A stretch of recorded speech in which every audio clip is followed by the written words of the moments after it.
A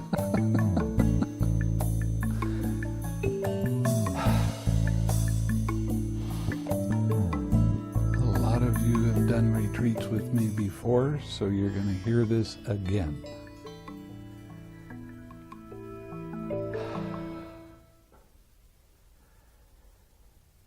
This retreat is going to be not only a loving kindness retreat, but it's a Brahma Vihara retreat. That means it includes compassion, loving kindness, joy, and equanimity. This does lead to Nibbana.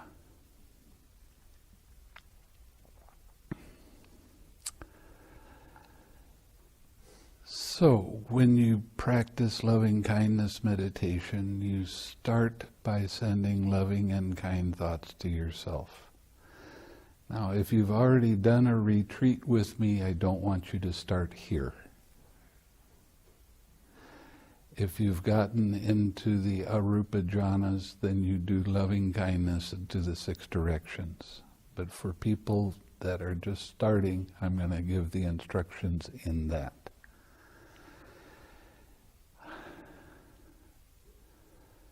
So you spend about 10 minutes sending loving and kind thoughts to your spiritual friend, or to yourself, excuse me.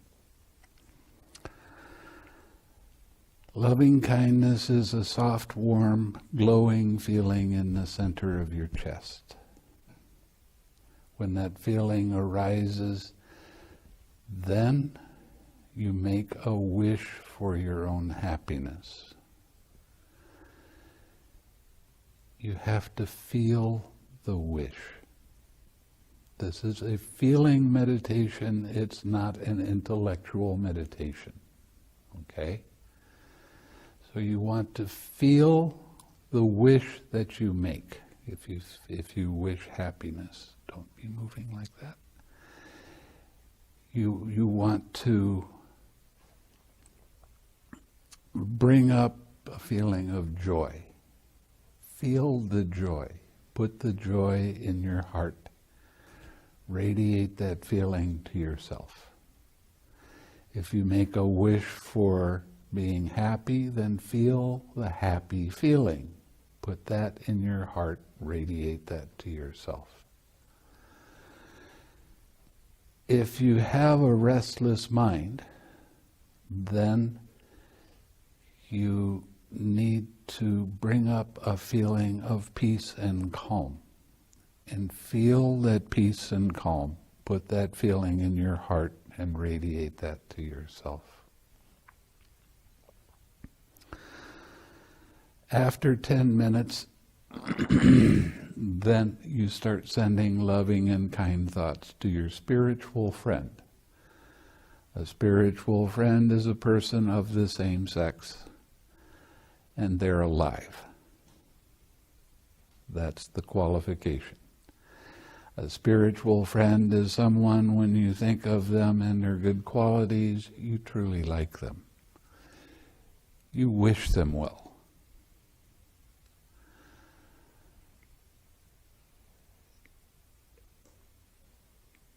So you stay with your spiritual friend for the rest of the sitting. Sit no less than 30 minutes. If your meditation is good, sit longer. As long as the meditation is good, stay with the meditation. Sit with your back nicely straight, your shoulders back a little bit, and don't move. You can move as much as this table moves, which says don't move. Don't wiggle your toes, don't wiggle your fingers, don't scratch, don't rub, don't change your posture.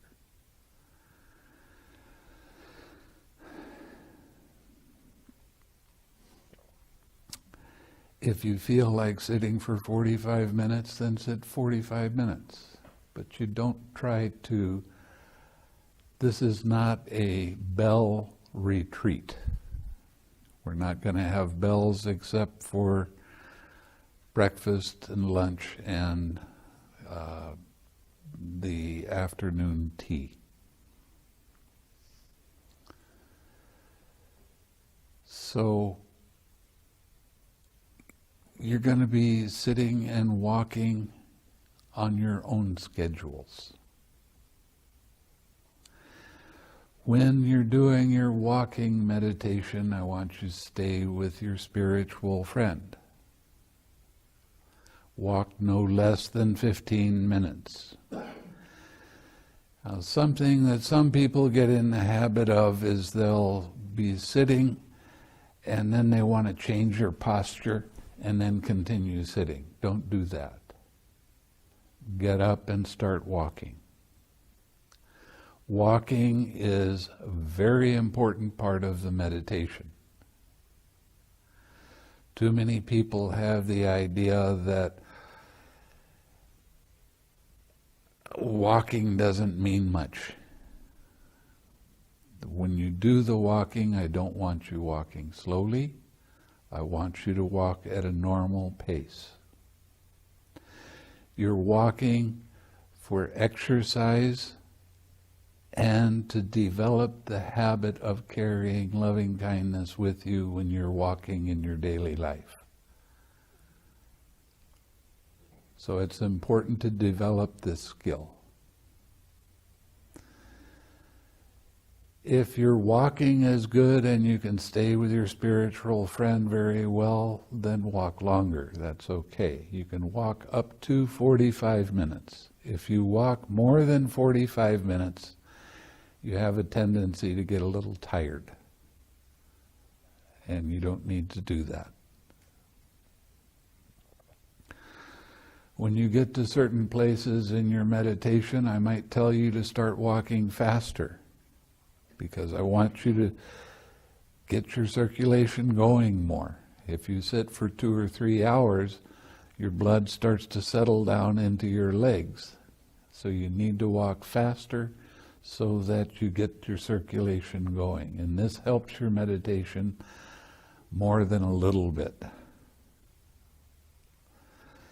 The meditation is an all-the-time meditation. It is not just sitting and not just walking. Don't let yourself space out and think about this and think about that. You're not meditating when you do that. You need to stay with your spiritual friend or your object of meditation for as long as you can. Your mind is going to wander.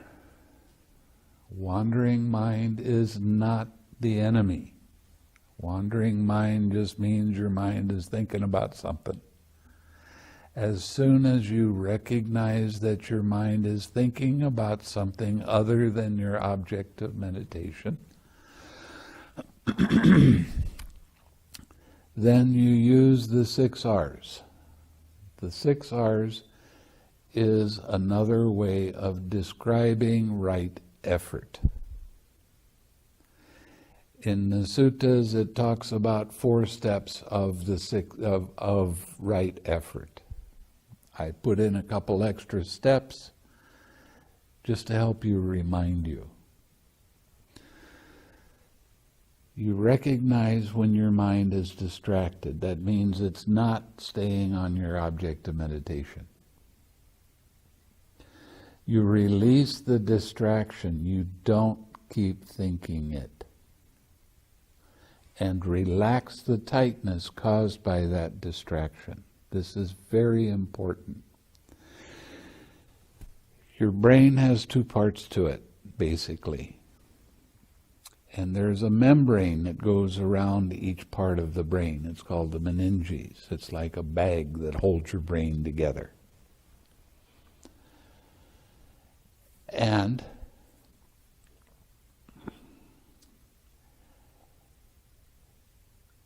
every time you have a thought, every time you have a feeling arise or a sensation arises, it causes your brain to expand against the meninges. And that causes a subtle tightness in your head and in your mind. So the relaxed step is very important, because this is how you recognize what craving is. Okay, craving is the I like it or I don't like it mind. Craving is the cause of suffering. Now, you're made up of 5 different things. You have a physical body. You have feeling. Feeling is not emotion. Feeling is feeling. It's either pleasant feeling, painful feeling, neutral feeling. You have perception.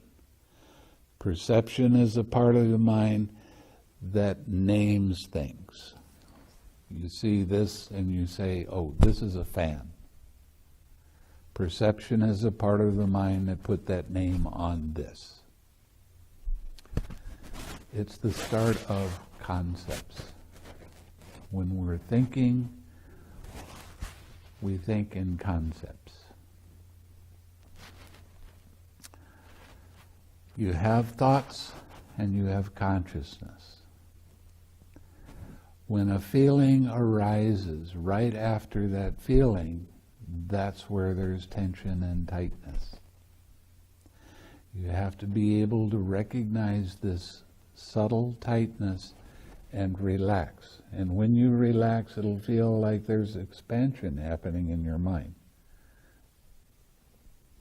And right after that, you will notice that there is no more thoughts. Your mind is alert, your mind is very bright, and your mind is pure. Why is it pure? Because you no longer have craving in your mind. You bring that pure mind to something that's wholesome. What's wholesome? Smile. This is a smiling meditation. When you have a smile in your mind is light, your mind is very alert. And it's easy to recognize when it starts to get tight, and that means you have some craving in your mind at that time. Right after craving arises, there is clinging. Clinging is all of your thoughts, your opinions, your ideas, and belief that all of your thoughts and opinions are yours personally. When you relax that tightness, you don't have that clinging arise. When you smile, you bring that smiling, light mind back to your object of meditation. Your object of meditation, the feeling of loving kindness, making a wish, feeling the wish, putting that in your heart, taking your spiritual friend, putting them right in the middle of your heart, and radiating that feeling to them.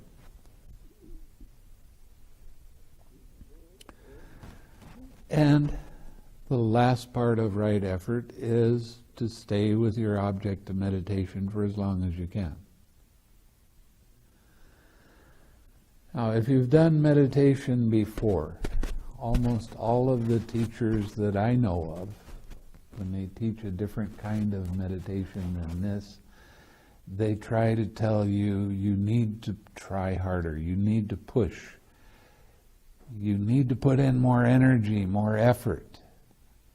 And that's exactly the opposite of what needs to happen.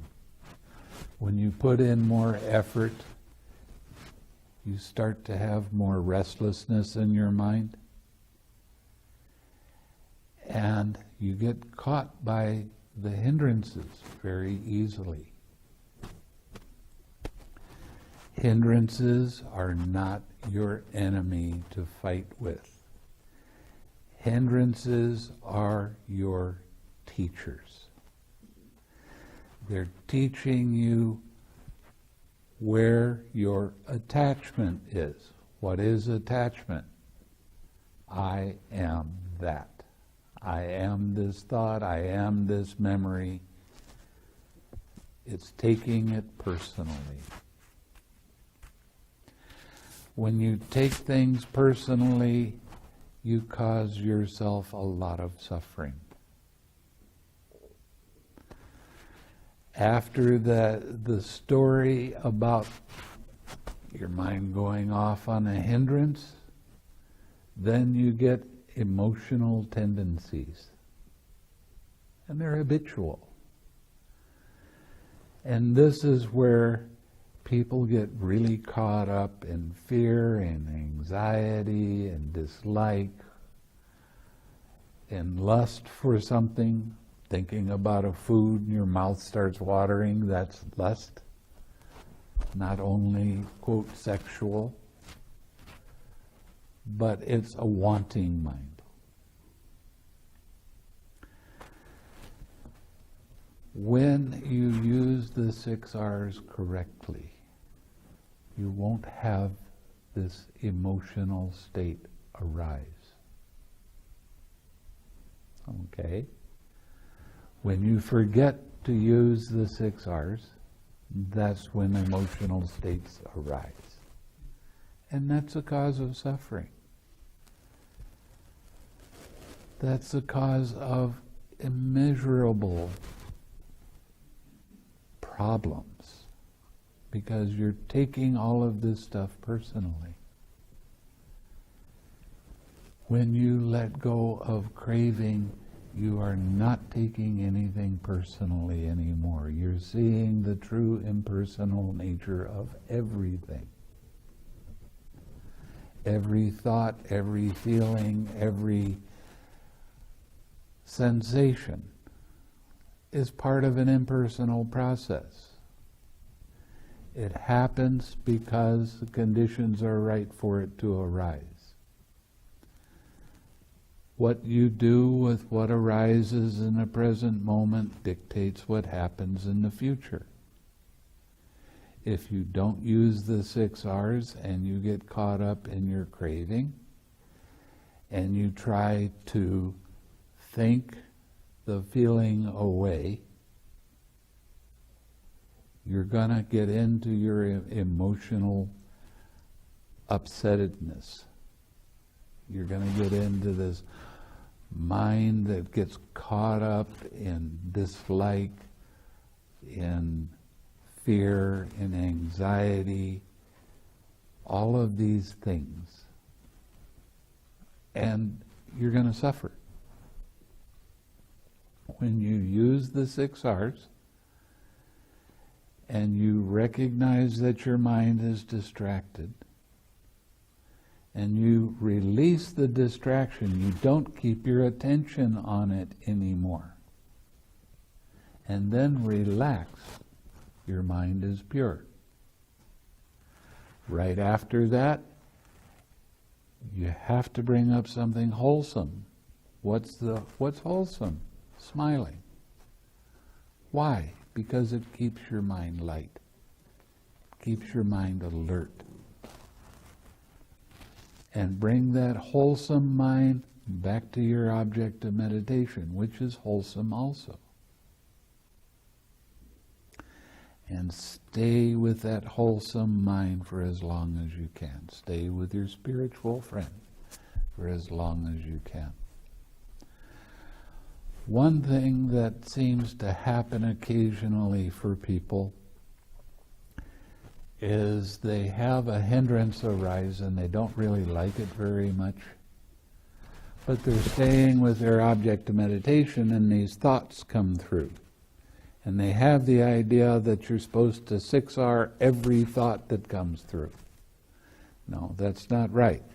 You only use the 6 R's when your mind gets distracted away from your object of meditation. If you're staying with your object of meditation and thoughts come through, ignore them. They will fade away by themselves.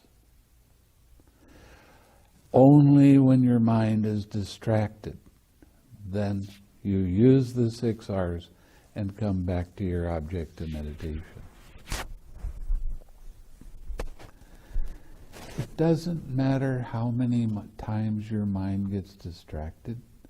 What matters is what you do with that when your mind is distracted. And what you do with all distractions is use the 6 R's. Now the 6 R's are really, really important.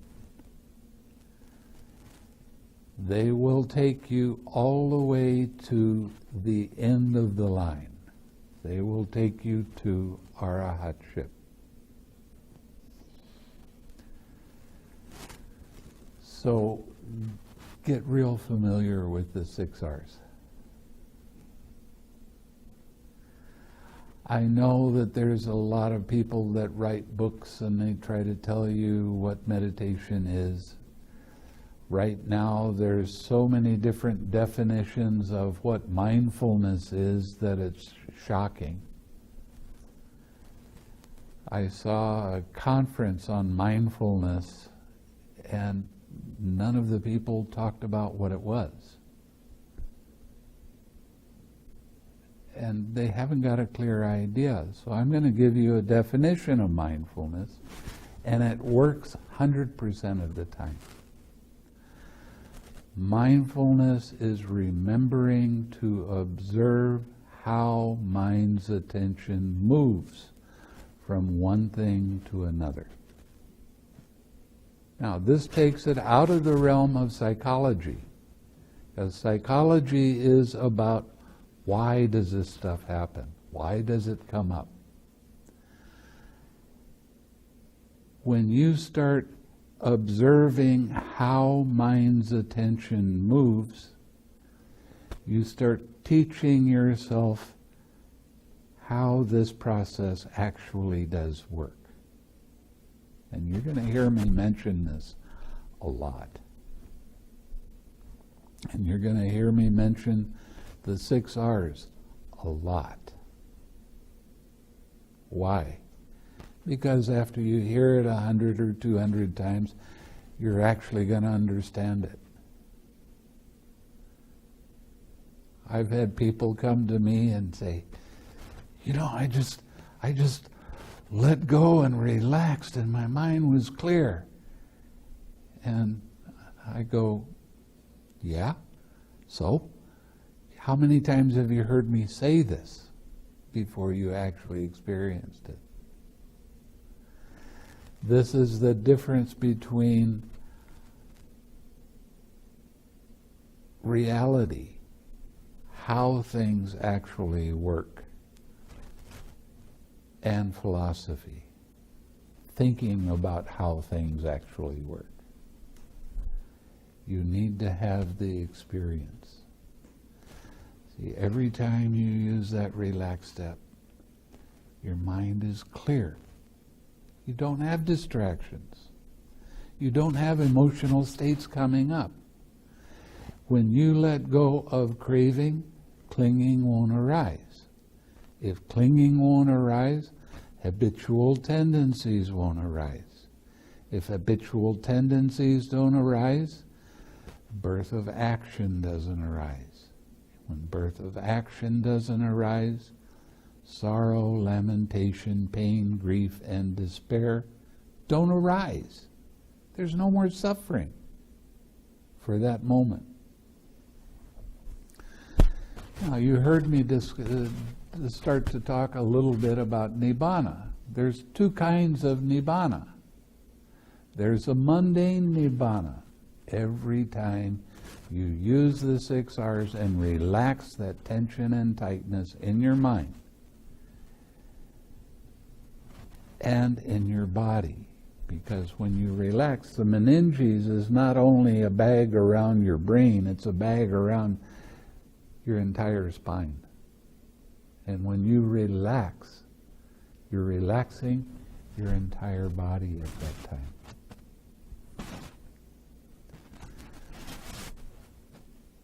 And at first you won't notice it so much, but as you practice it more and more, you start to see that, yeah, it feels real comfortable. You're going to be going through different stages of understanding. When you read other books, they make a big deal out of attaining a jhana.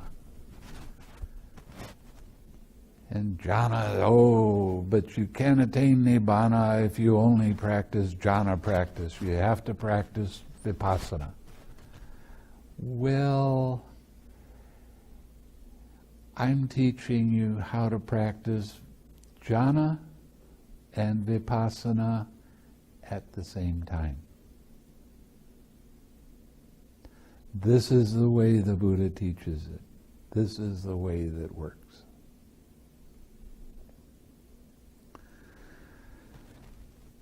As I said, there's a lot of different people writing a lot of different books, and they're trying to say this is the Buddha's teaching, but they never go to the actual teaching of the Buddha and read and see what the Buddha said. What they're doing is they're using what their teacher taught them, and their teacher didn't take the time to go to the suttas, because they're teaching what their teacher taught them. And that's how this tradition gets kind of confusing.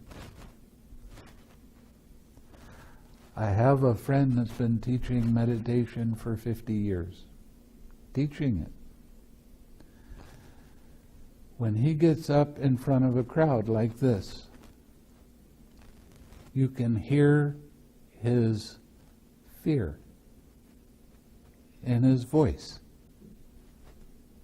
And I saw him give a talk to a large group of psychotherapists and psychologists in New York City.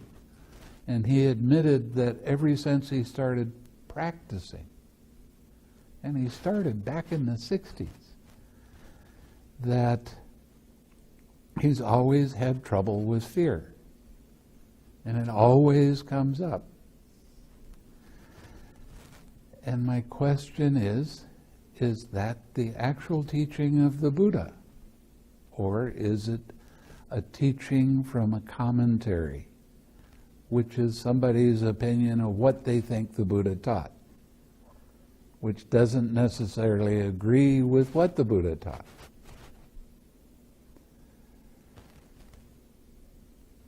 You will see for yourself as you start hearing the Dhamma talks that I read the sutta to you.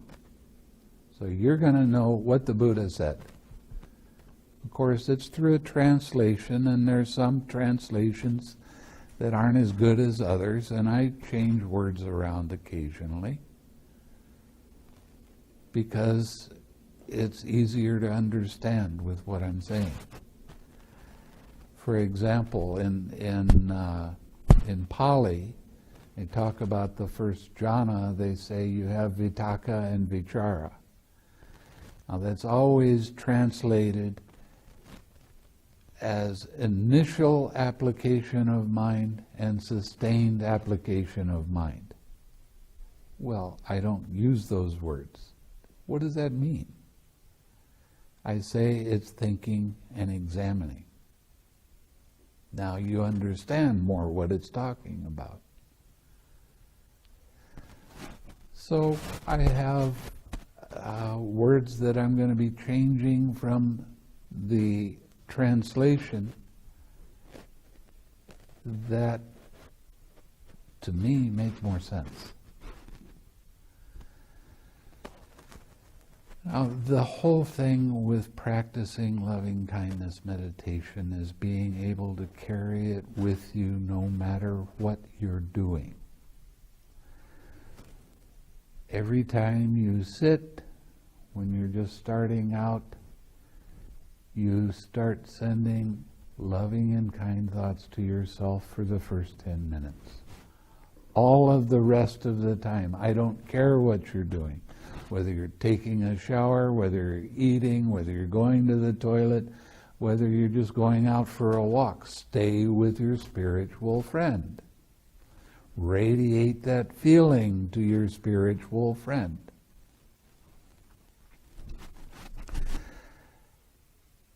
I wrote a book called Life is Meditation. Meditation is life. Because I use that title specifically because when I started meditating, I was taught that the only time you meditate is when you're sitting. And that comes from what happened with meditation when it first came to this country. It was brought by the Japanese and the Chinese. And to them, that's what meditation was. And people have this idea that meditation is sitting. Well, meditation is more than sitting. Meditation is walking. Meditation is being able to recognize when your mind has a hindrance in it. Do you have hindrances arise in your daily activity? Maybe? Yeah? Well, what are you going to do with that? Use the 6 R's. Let it be. Relax. Smile. Radiate some loving kindness. See, right now there's being 2 different kinds of meditation that are being taught. And both kinds have real advantages for doing that. But what is the end result of your meditation? That's the real key. What I'm going to show you through the Buddha's teaching is that the end result is letting go of those emotional states, not getting so caught up in them, having more balance in your mind, letting go of so many distracting kinds of thought. Now, every time you use the 6 R's, you're experiencing Nibbana. Why? Because Nibbana has a definite meaning to it. Ni means no, and Bana means fire. In the suttas, it very much talks about craving as being fire. But every time you use the 6 R's, there is no fire. Your mind has balance in it. Doesn't get hot. Gets cool. So being cool is part of the definition of Nibbana. And then there is the supermundane Nibbana. The supermundane Nibbana is, you can call it unworldly coolness, where there's real personality change. You experience never having any more doubt that this is the right path. Letting go of the belief of doing rites and rituals to gain spiritual advantage. And you see that everything is part of an impersonal process. Now, when you have this experience, it's world-changing. It changes the way you see the world. Things are more bright, they're more clear, you have more joy in your life. You won't break any more precepts. And the precepts are a very necessary part of the practice. That's why I'm having you recite the precepts every morning, not as some kind of rite and ritual, but as a reminder, that's what I have to do. I don't want to kill any living beings on purpose. I'm not going to steal anything. I'm not going to have any sexual activity. I'm not going to say anything that's not true. I'm not going to take any drugs or alcohol. This doesn't mean medicine. It means taking these things so that it takes the edge off.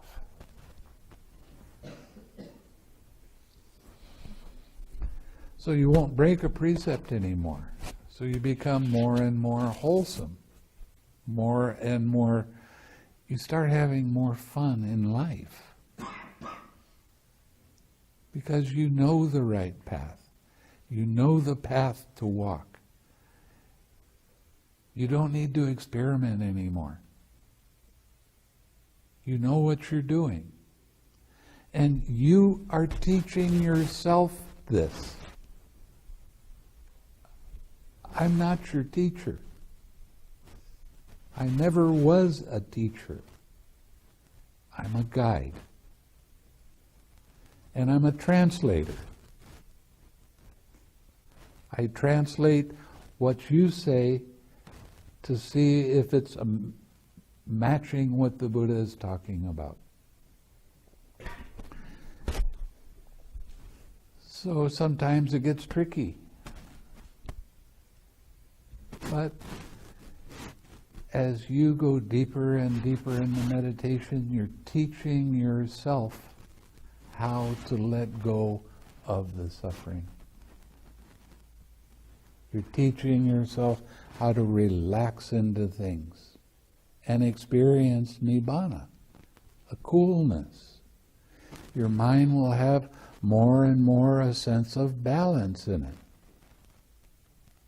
It doesn't mean that occasionally you won't get angry at something, but it lasts for a lot less time. You don't hold a grudge for years. You let go of it fairly quickly because you see that you're causing yourself this suffering, and you start letting it go. So this particular practice is going to be different than anything you've done before, unless you've been to another retreat that I've taught.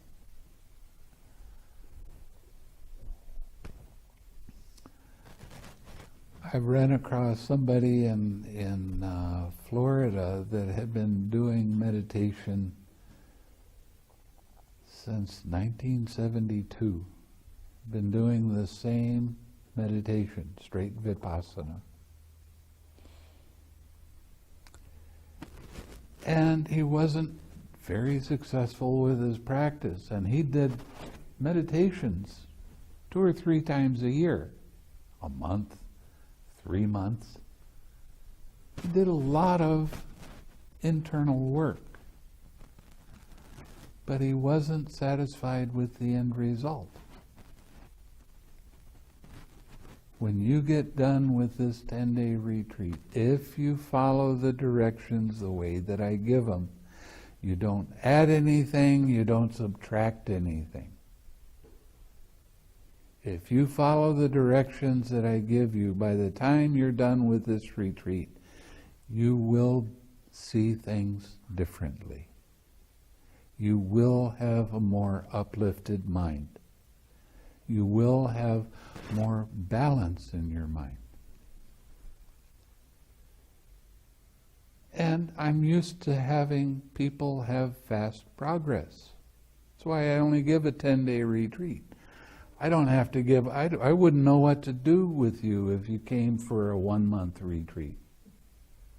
After 10 days, you don't need any more. You already understand what you're doing, and you can carry on your own.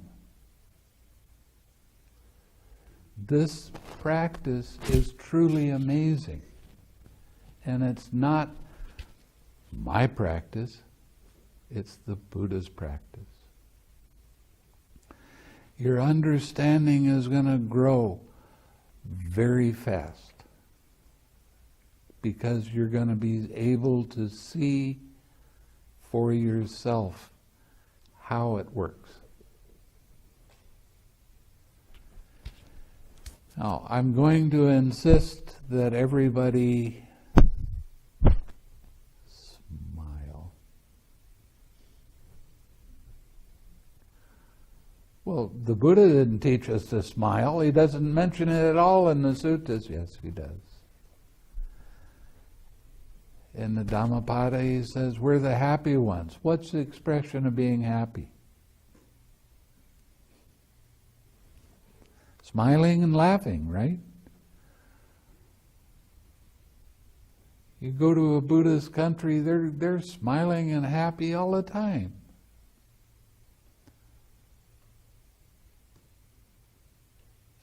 They're accepting. You go to Thailand, they have an expression, Mai Pen Rai. It doesn't matter. Oh, I did this or I said this. Never mind. So you develop a never mind mind that's not attached. What does attached mean? I'm taking it personally, I don't like what you said, and you're my enemy now. I hate you. I. They don't have that problem there. They have their own problems, but it's all cultural stuff. But there is a deep understanding in Buddhist countries about letting go of emotional upsets. In this country, it's promoted.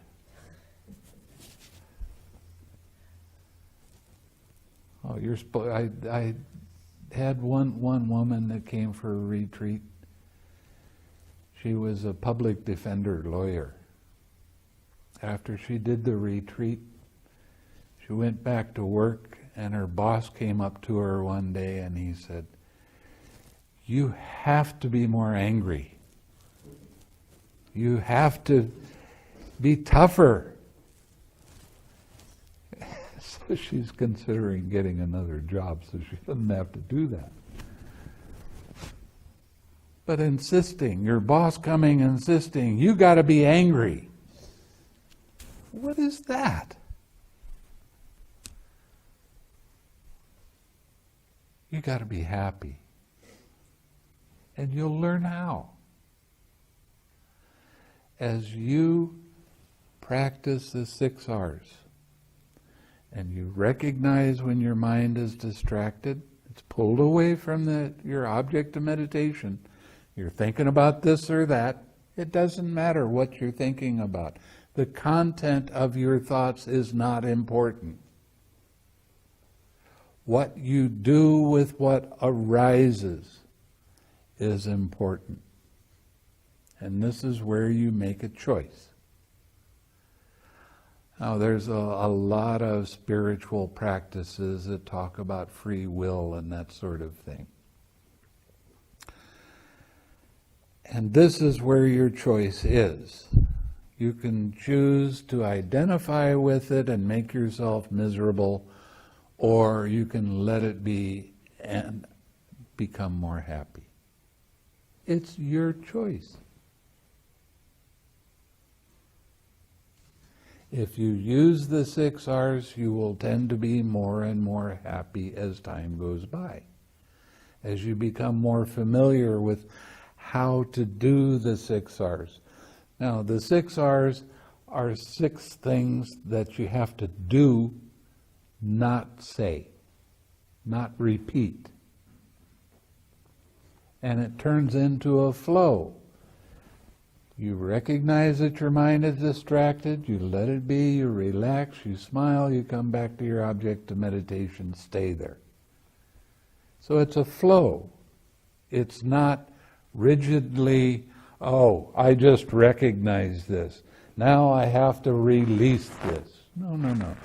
It's a flow. And you'll get so that it happens more and more easily all the time.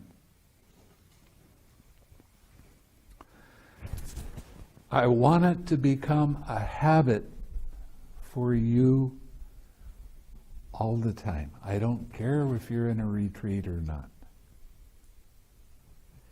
You have to be able to carry this with you into your daily life. Because you have hindrances arise in your daily life. I don't like this. Who doesn't like it? Who's taking it personally? Who's causing themselves suffering? Who's causing themselves their own pain? You can't blame something out there for your pain. Your pain is your pain. Why? Because you're taking it personally. This is me, this is mine. Well, why does this have to come up now? Now you start thinking about it and putting a story to it, causing yourself more pain.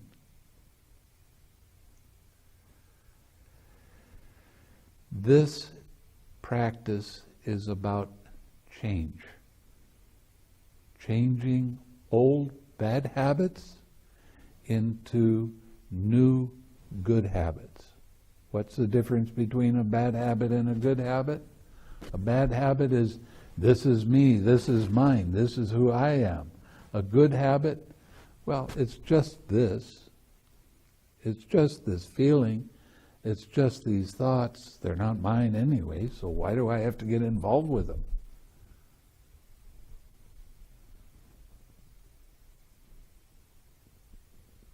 You have to take complete responsibility for your own attention.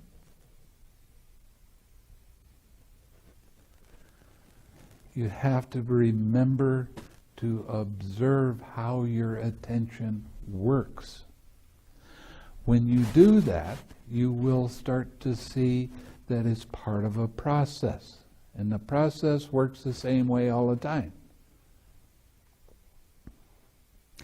As you start to see this process, you'll start to see how you start causing your own pain with your emotional dissatisfaction, dislike, and taking it personally. So you're going to learn how to recognize this, and you're going to teach it to yourself. And every hindrance that arises is your teacher. It's showing you exactly where some past action that you did comes up into the present. Now, what are you going to do with that? You're going to treat it like you always treat it and try to stuff it down and beat it away? That's what's being taught in a lot of meditation retreats. Or are you going to accept the fact that it's there and it's okay for it to be there? It has to be okay, because it's the truth. When a hindrance arises, it's there. What are you going to do with the truth? You're going to fight with the truth? You're going to try to suppress the truth? You're going to try to change the truth so it's not quite the same? Or are you just going to let it go? Let it be. Everything about Buddhism is about doing this. It's not holding on to something, it's letting it be. Seeing it the way it truly is. Don't fight with the truth. Now there's a Pali word for this, it's Dhamma. Don't fight the Dhamma. If you do, you can look forward to a lot of suffering. And that's okay. You can do that if you want. You can make yourself suffer all over the place. But it hurts. Yeah? Every time you fight with the truth, it hurts. So, what can you do with the truth? Let it be there.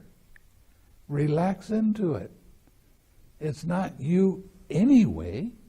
You didn't ask this stuff to come up. You can't make it go away.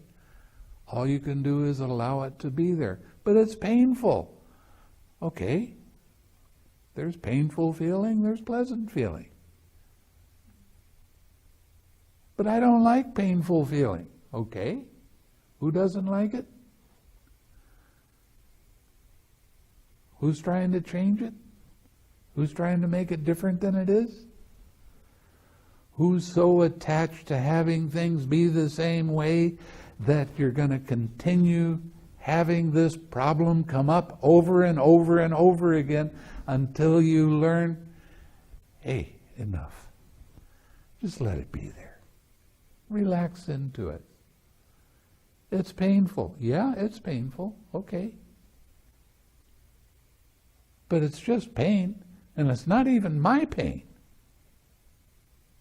I didn't sit here and say, you know, I have this emotional wound that I have, and I think it's time that I have it come up right now. Are you going to say that? Nobody's that crazy. It comes up because conditions are right for it to come up. What you do with that right now dictates what happens in the future. When you choose to use the 6R and let it be, and come back to your object of meditation with a smile, that hindrance becomes a little weaker. It takes two to tango. It takes two to fight.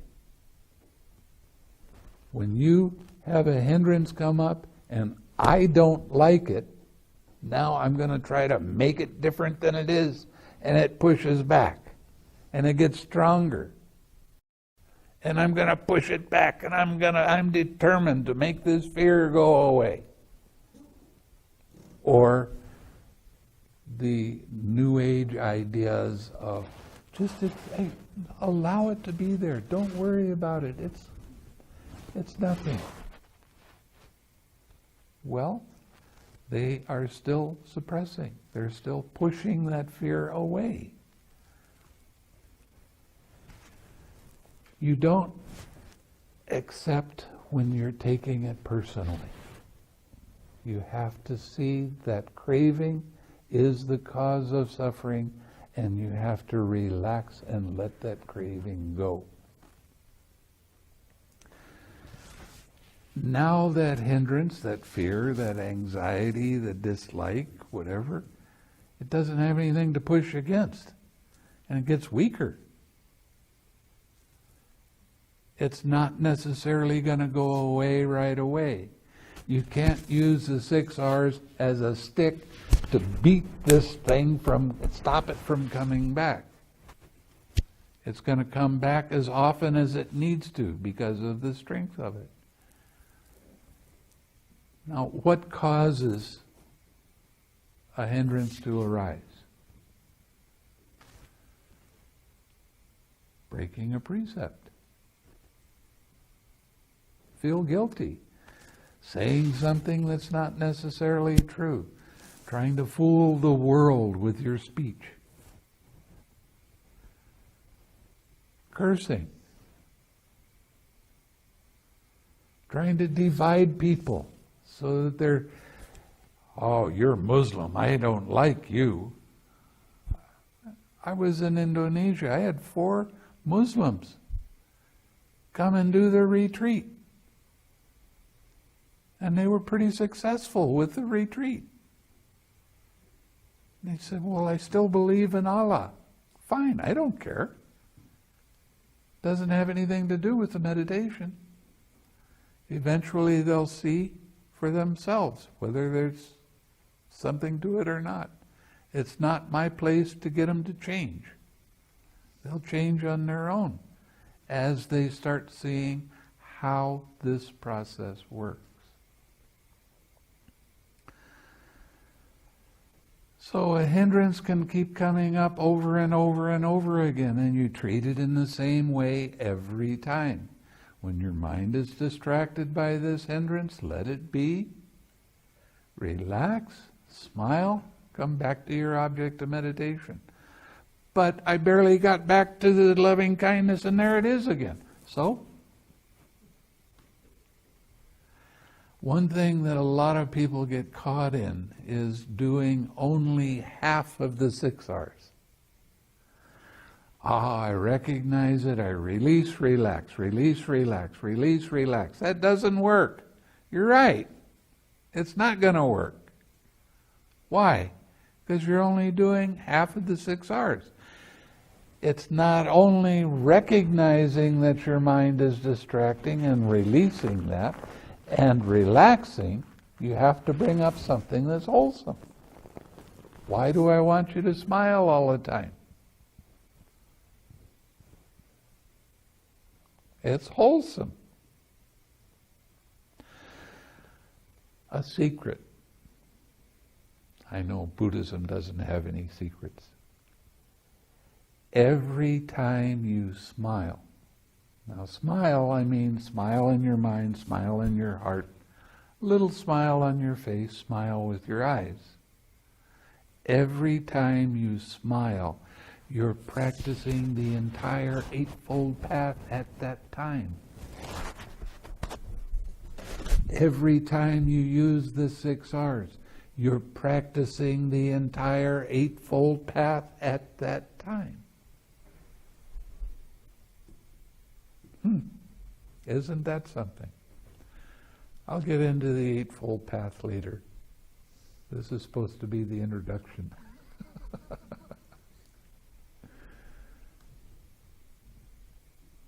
But the whole point of meditating is not just to get calm and peaceful. The point of meditating is learning how to let go of craving and let go of the suffering that you cause yourself.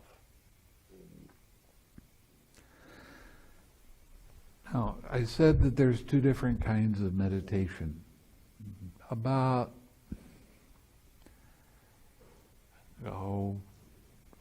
who knows in percentages, maybe 95, 96, 98% of the people are practicing one-pointed concentration.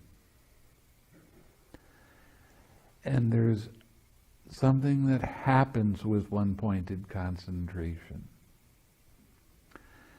And that is, your mind is on your object of meditation, gets distracted. Your instructions are to release the distraction, immediately come back to your object of meditation. What are you doing when you do that? You're bringing the craving back to your object of meditation. When your meditation starts to get deep,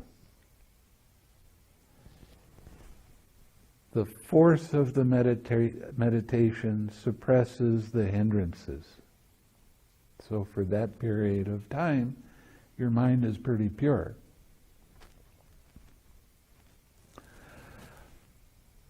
You can get into a very blissful state. You can get into a very peaceful, calm state, and it's great while you're in it.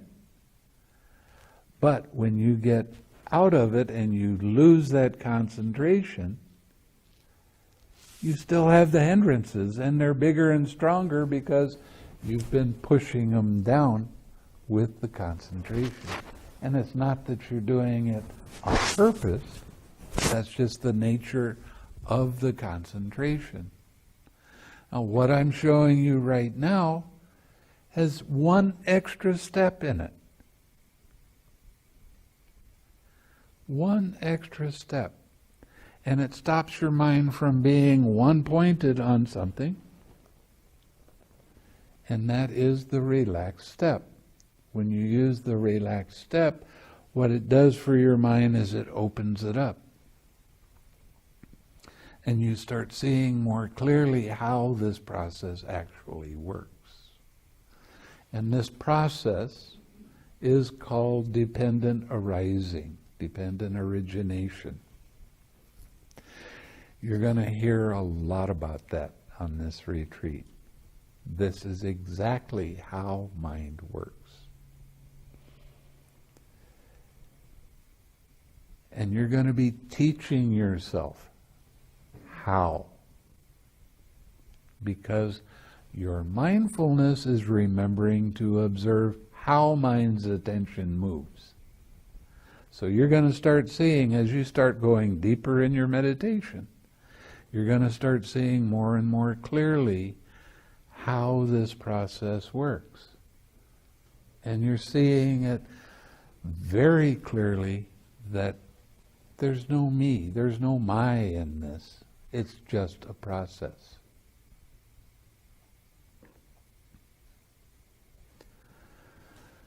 So the definition I gave you for mindfulness, what I'm actually telling you to do is go deeper and see how the process works instead of worry about why this feeling came up.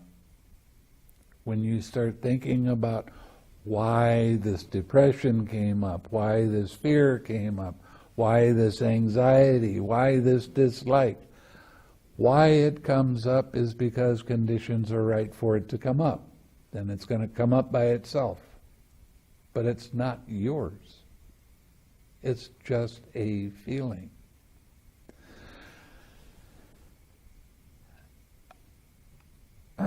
In this retreat, I want you to do 3 things. I want you to smile. All the time, smile. I want you to laugh with yourself for getting caught by hindrances. And I want you to have fun. You ever hear a meditation teacher tell you that? Or a meditation guide? No. Oh, this is serious stuff. And you go into meditation retreats where they're teaching one-pointed concentration and you see their faces are all screwed up. They're really trying hard. They're putting out a lot of energy and a lot of effort. And they do get into peace and calm. There is advantage to having good concentration, but the end result of one-pointed concentration is not the same as what the Buddha taught. He tried one-pointed concentration. He went as far as you can possibly go with one-pointed concentration. And he said, that doesn't work. I mean, he went so far that the people that were teaching him, one of the teachers said, now I want you to sit beside me and teach with me. And he said, nah, there's something missing here. So he went to another teacher. And he got deeper in the meditation. He got into the realm of neither perception or non-perception. Brilliant state of mind. Really good. His teacher had not gone that far. He took over from his father. His father had gone that far. So he comes to the Buddha after the Buddha said, this is what the experience is, right? And he goes, yeah, that's it. Why don't you take over and teach everyone how to do this? And the Buddha said, no, there's still something missing. So he had to go off on his own and experiment. And some of the things that he did, he tried the practices of the day with one-pointed concentration. He was doing all kinds of weird things. I won't go into it right now, but he did some disgusting things. Eating his own excrement, things like that. Because that leads to Nibbana. But when he started thinking about how this process works and how you need to relax and let go of that subtle tension and tightness in your head, in your mind.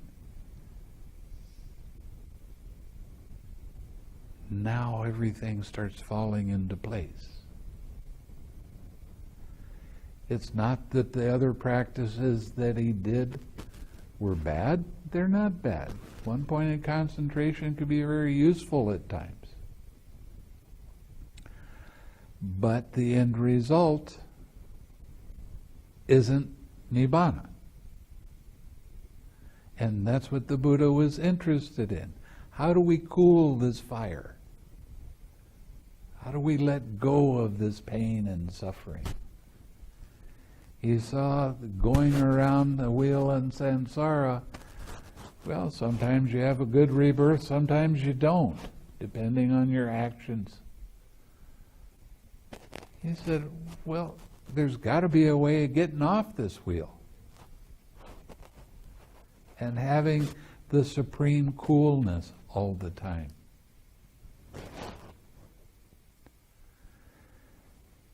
That's what I'm going to show you. I have a lot of students that are very, very successful in meditation. Sometimes it happens in one retreat, sometimes it happens in two.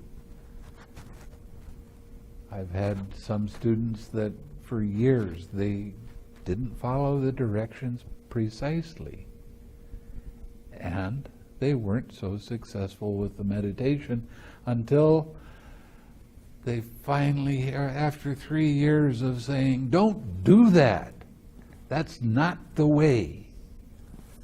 Stay with your object of meditation. Don't get involved in looking for the cause of this or the cause of that. I have one student, 7 years I had him practice with me. And finally, after 7 years, and he was doing more than one retreat a year, he was doing 2 or 3, he finally heard what I said. And he started doing it.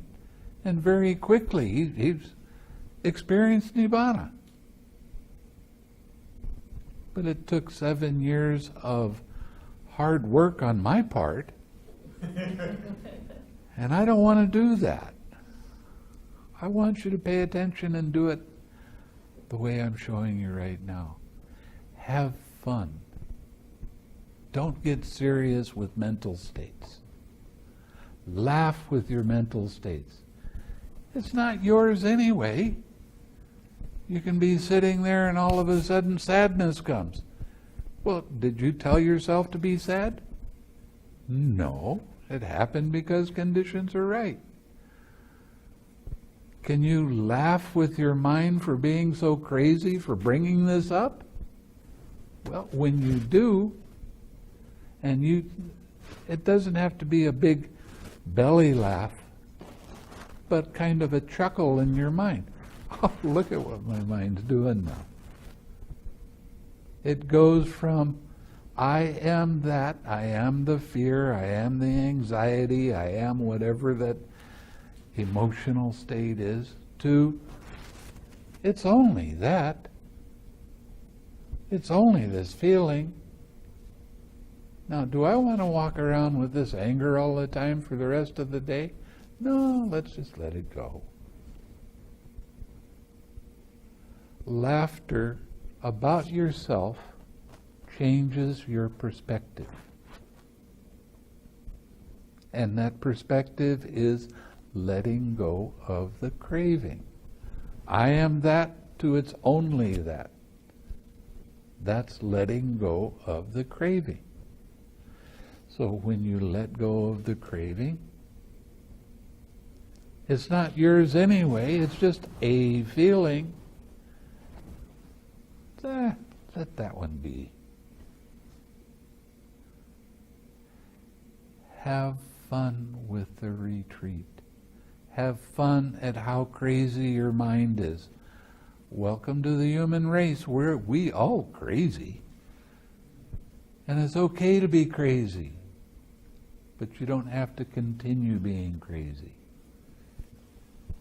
You can let go of those emotional states. You can let go of these kind of distractions. Now, every hindrance I call a distraction, because that's basically what it is. It's just pulling you away from your object of meditation. So have fun with it. This is your best friend. This is your teacher. It's showing you where some past actions happen. It causes guilty feeling to come up, and now it comes up again. Okay, but I don't have to fight it. I don't have to try to push it away. I don't have to make it any different than it is. All I have to do is laugh and let it be there. Oh, the mind's crazy again. Slow learner. Have fun.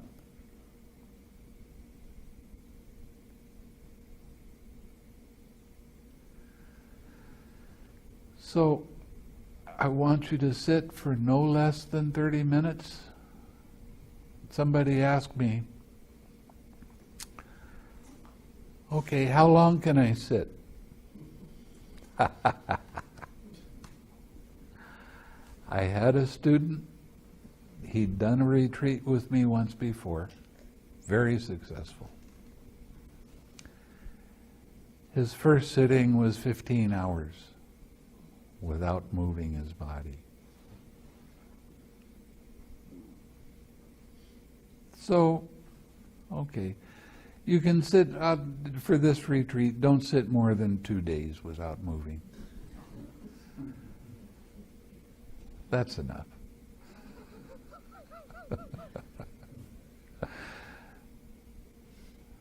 But don't sit less than 30 minutes. When your sitting is good, sit longer.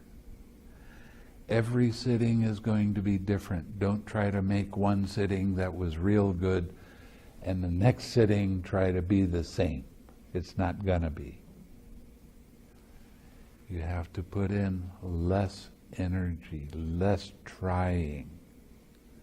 As a matter of fact, that we'll call trying a 4-letter word.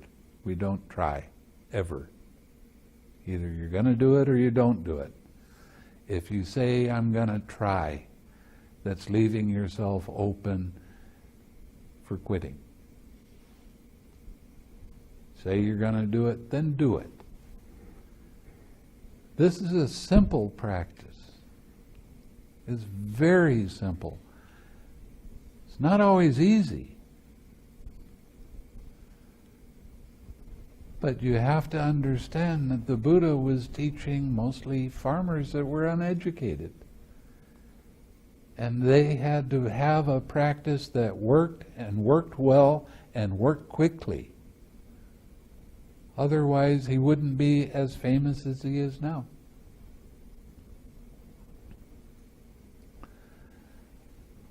So this practice, if you follow the directions, you keep your smile going all the time, you laugh with your craziness, and have fun, your progress is going to be fast. I promise, it's fast.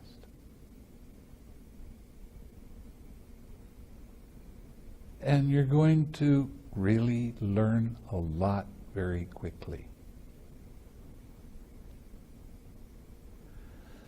So the more you let go of, well, I used to do this in meditation, maybe I'll try that with what I'm doing now. That doesn't work.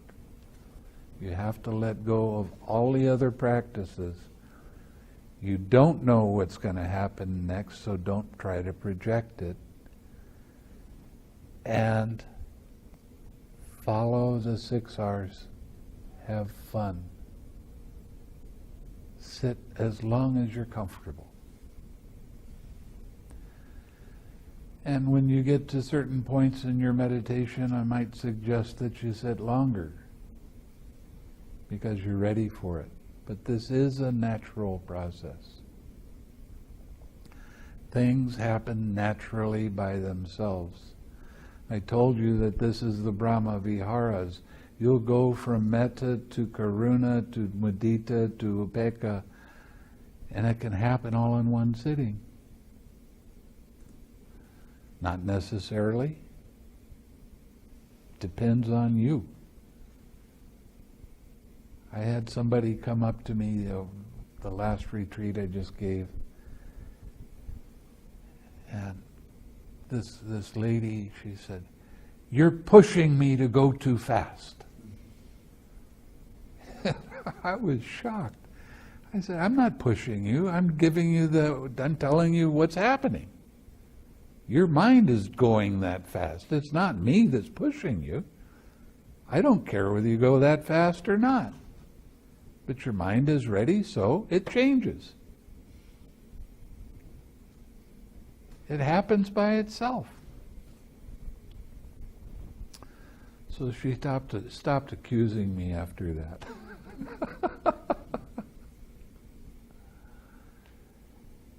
I know how fast you can progress with the meditation. But the way you start to see for yourself, that's what the real meditation is about. And it's not about the progress. It's the change that you're willing to go through. The things that you're willing to not fight with and relax into.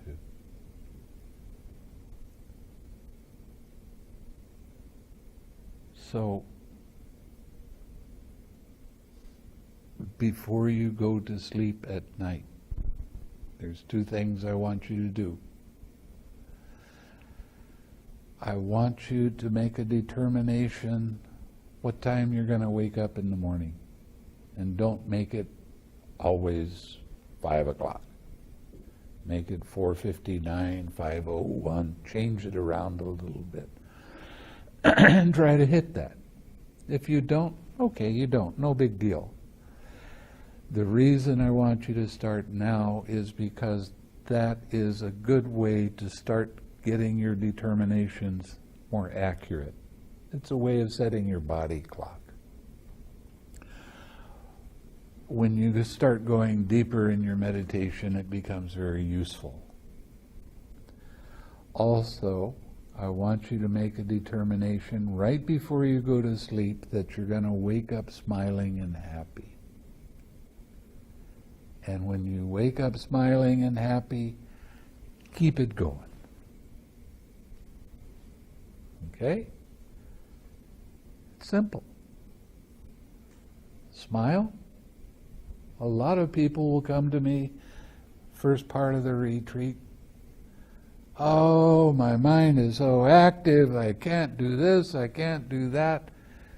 What's my thoughts about that? You're not smiling enough.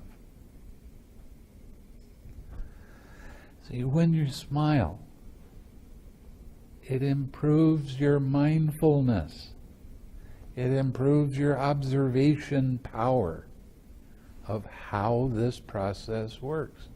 Because it's real easy to see when your mind's not smiling and how you get caught in the mud with your attachments. So the more you smile, the more uplifted your mind is, you'll start to have joy arise. And joy is a very necessary part of this practice. Have fun. Be joyful. When you have joy in your mind is very alert, your mind is very quickly to observe when a distraction starts to come up. So it improves your mindfulness. And you're able to notice how these changes start to happen for you and how your mind becomes more uplifted. Have fun. Don't want to see frowns. Only want to see happy faces. Every time I go to Indonesia, they give me a different kind of happy face. Last year, they gave me a happy face on my toast. It's the darndest thing I've ever seen. Have a smiling toast at me. Wow, that's really something. But that's just the reminder. Remind yourself often to keep your smile going. And the smile in your mind, it's not necessarily always going to be on your lips, but it's a smile in your mind. It's a smile in your heart. That's the key. But to start off with, I want you smiling with your face. Okay? So, you get up. The first sitting starts with the morning service that David's going to give at 5:30. Don't be late. No excuses for being late. Be here before 5:30. After the morning service, then you start doing your loving kindness meditation, either walking or sitting, it's up to you. And then 7 o'clock, breakfast. After breakfast, you'll have some time to brush your teeth, and there's going to be some jobs around here that are you need to carry your meditation with you while you're doing the jobs. It might be cleaning up in here or sweeping somewhere or doing something like that. But that's not a time to break and just start letting your mind go do whatever it's going to do. It's a time to learn how to carry your meditation with you while you're doing activities.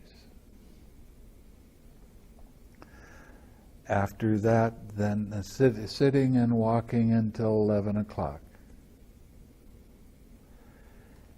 After you get done eating, go take rest. The first sitting is at 1 o'clock after lunch? Okay. So you'll have a good long stretch where you can have 4 or 5 hours of practice straight. Now, for the people that are used to sitting longer, people have done the practice before, if you hear the bell for lunch but your practice is going good, continue sitting until it's time to get up. In the precepts, we change some words around, and instead of no solid food after 12 o'clock, it's after the noonday meal. So if your sitting is good, keep on sitting. Don't break just because of food. If you are lay down and you start sleeping and you wake up, get up in the bed and continue sitting for a little while. If you want to go back to sleep, go back to sleep. But some of the best meditation time is between 2 and 5 o'clock, because it's very quiet psychically.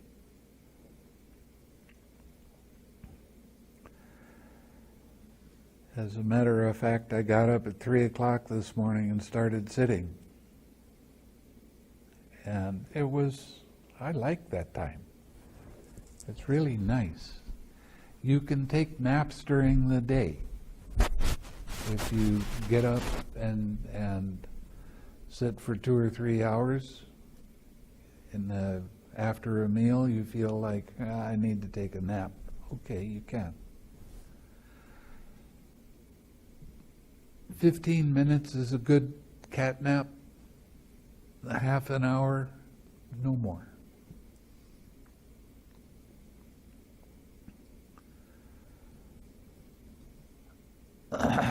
Noble silence is your friend. I don't want you talking. If I catch you talking, I will give you a warning. If I catch you a second time, I'll give you a more stern warning. If I catch you a third time, I'll ask you to leave. That's how important it is now. Why? Because when you talk to somebody else, you're disturbing their meditation too. And what do you think about when you walk away from talking? What you talked about. That's a distraction, isn't it? Keep your meditation going. Be silent, please. It is important. You will have better progress with your practice when you don't speak.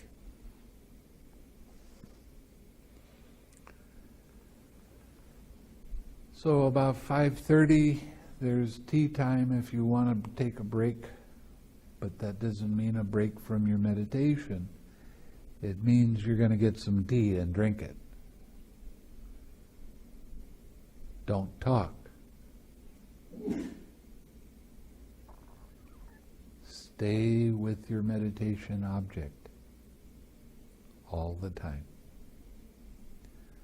6 o'clock Dhamma talk.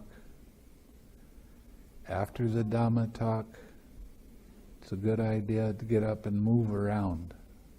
But don't talk. It's not break time. It's meditation time. Get your blood moving again. Get some circulation going. Then come back in and sit and walk until 10 o'clock. Don't go to bed before then. When I was in Burma, I started out going to bed at 11 o'clock, getting up at 3 o'clock. All the rest of the time was meditation.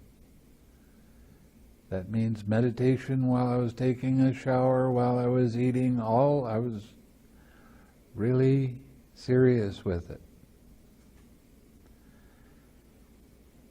And the teacher asked me one day, how much sleep are you taking? I said, go to bed at 3 o'clock, go to bed at 11 o'clock, get up at 3 o'clock. Why are you sleeping so much? I said, okay. So I cut it down. I went to bed at midnight, got up at 2 o'clock. I did that for 3 months.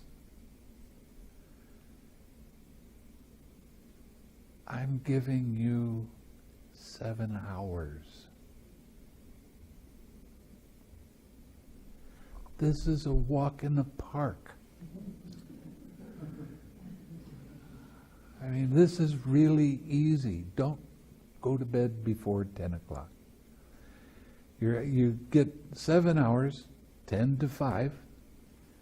You get an hour after lunch, or even an hour or so. So you're getting almost 8 hours sleep. I did for 3 months, 2. No naps. I don't recommend it. That's why I don't push you to do it. I want you to be rested. You'll get to be at certain places in the meditation where you don't feel like you need so much sleep. Then don't take so much sleep. If you get up in the middle of the night, try sitting. If it doesn't work, then go back to sleep. It's no big deal. You don't have to beat yourself up because you didn't sit more than 15 minutes. Your body needs the rest. Okay, fine. I don't want you sleeping over much. Now, when I say you can take a cat nap, I mean if you get up in the middle of the night and you wind up sitting for an hour, 2 hours, in the afternoon you might start to feel a little drowsy. You can take a nap, but short nap, not long. And one of the things that always happened to me when I was in Burma was right around 2 o'clock, I always had sloth and torpor. So in order to overcome the sloth and torpor, that was my time to take a shower. Woke me up real good, because I didn't have hot water. But it did wake me up real well.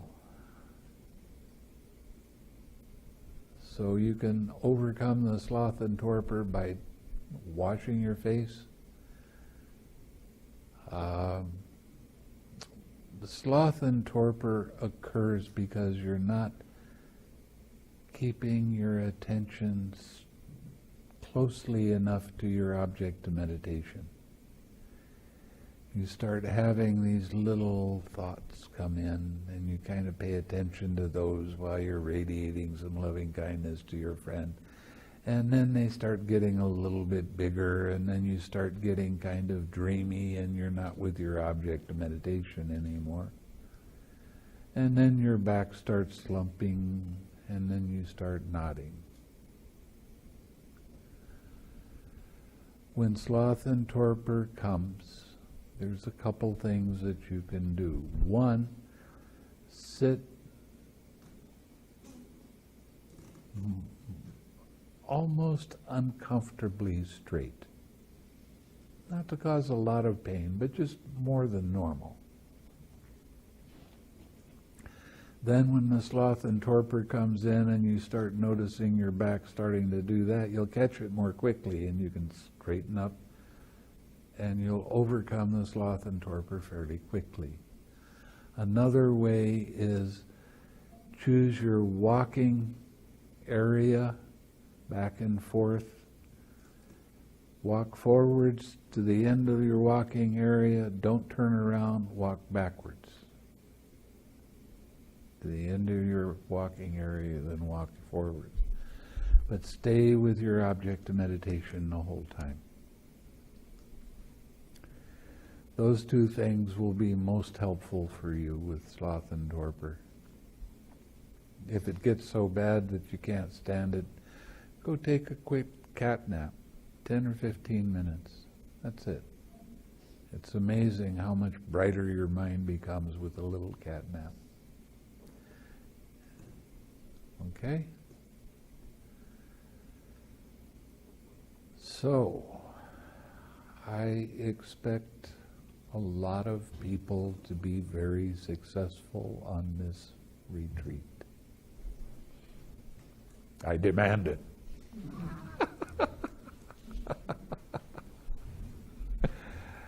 You're doing all the work, how can I demand it?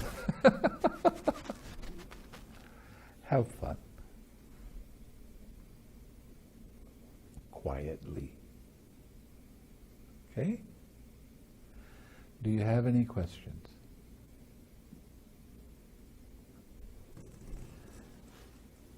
Last year on the retreat, I had some most amazing, wonderful naps, and I usually can't nap. So why only 15 minutes? You have sleep cycles, and 15 minutes is a quarter of one of those cycles, and it's perfect. You wake up and your mind is really alert, and you don't have the grogginess. If you go through a whole sleep cycle, then you'll wake up and be alert, but if you do it for 20 minutes, then you'll wake up groggy. 15 seems to be real good. 30 seems to be real good. So don't do any more than that. On the recognize, I think I've been getting it wrong, so I want to check this with you. I think what you said earlier was that recognize that you have drifted. Right. Not recognize what you had drifted to. No. Okay. It's just you're not on your object of meditation anymore. So you recognize that you're distracted. Release it, relax, smile, come back. And do it. Don't say it. Okay? Yeah? Do you work with the same spiritual friend the entire time? Until I tell you to change. Yes.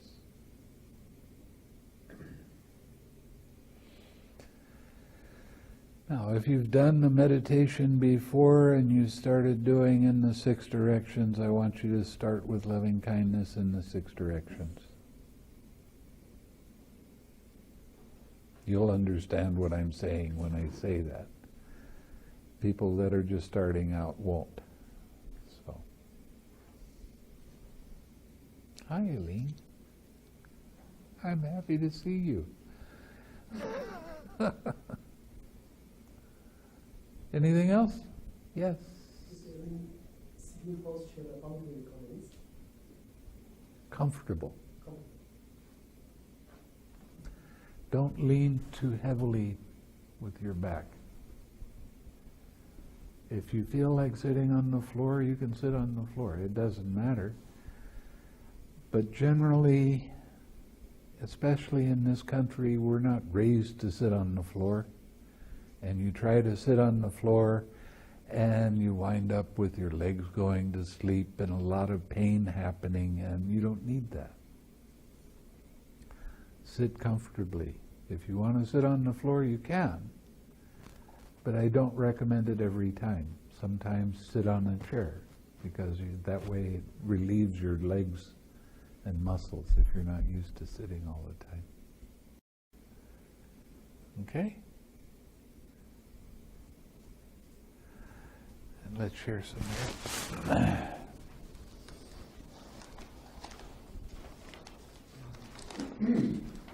May suffering ones be suffering free, and the fear-struck fearless be.